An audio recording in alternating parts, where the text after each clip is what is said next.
Joining us now, Congressman Mac Thornberry, a Republican from Texas who is chairman of the House Armed Services Committee. What do you think about that position from former NSA Director Michael Hayden? Could WikiLeaks be an arm of the Russian government?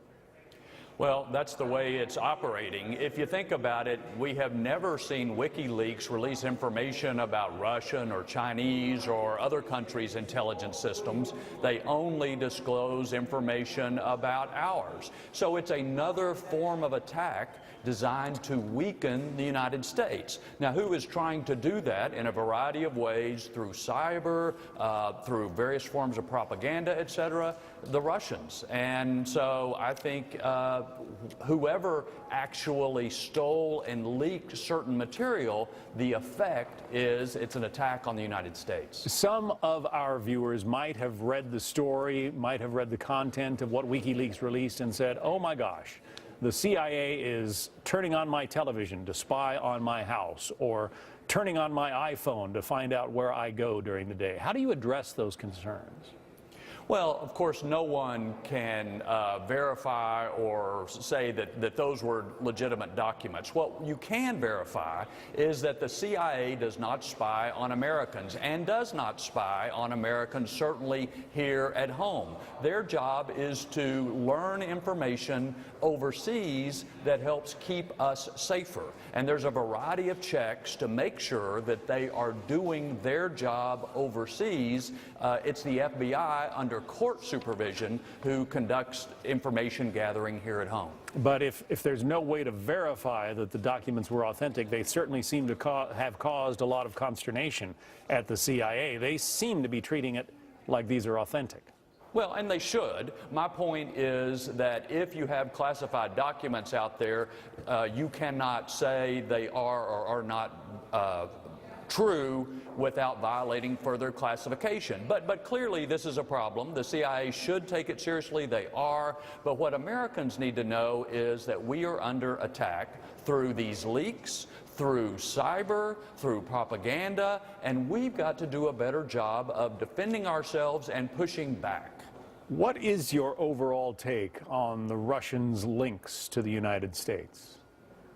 Well, they are using a variety of tools to attack and weaken and divide us. Again, going back to these leaks, number one, it tells the enemies some information that discloses information to them. But secondly, it discombobulates us. And so the Russians are really very sophisticated about using a variety of techniques to distract us and to advance their cause. Sometimes they do it with their military, sometimes they do it through information and cyber. I know that you have some real concerns about our military readiness.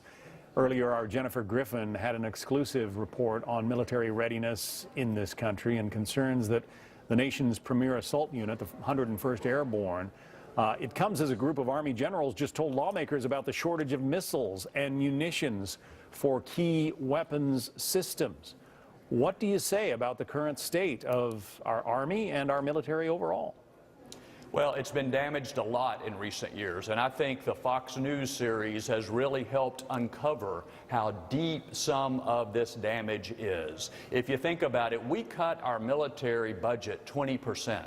But the world did not get 20% safer, and we did not ask our military to do 20% fewer missions. So what the military had to do is take parts off one airplane to keep another airplane flying. And they did the same with ships, and they did the same with people. What's happened at Fort Campbell is they have taken people out of some units in the 101st in order to make other units able to deploy overseas. But sooner or later, that comes home to roost, and it has done deep damage to our military, which we've got to fix. That said, Congressman, there's a new CNN ORC poll that says 58% of Americans do not favor spending more on the military if the money has to come from the State Department or the HUD budget or one of those other domestic priorities. How do you argue to the American people that we need more money for our military? Well, I think you remind everyone that the first job of the federal government is to protect us. And the State Department has a role in that, but it's the military that's on the lead. Secondly, you remind folks that it is morally wrong to ask the men and women in the military to go perform a mission for which they are not fully prepared and fully supported with the best equipment that this country can offer. Their lives are at stake.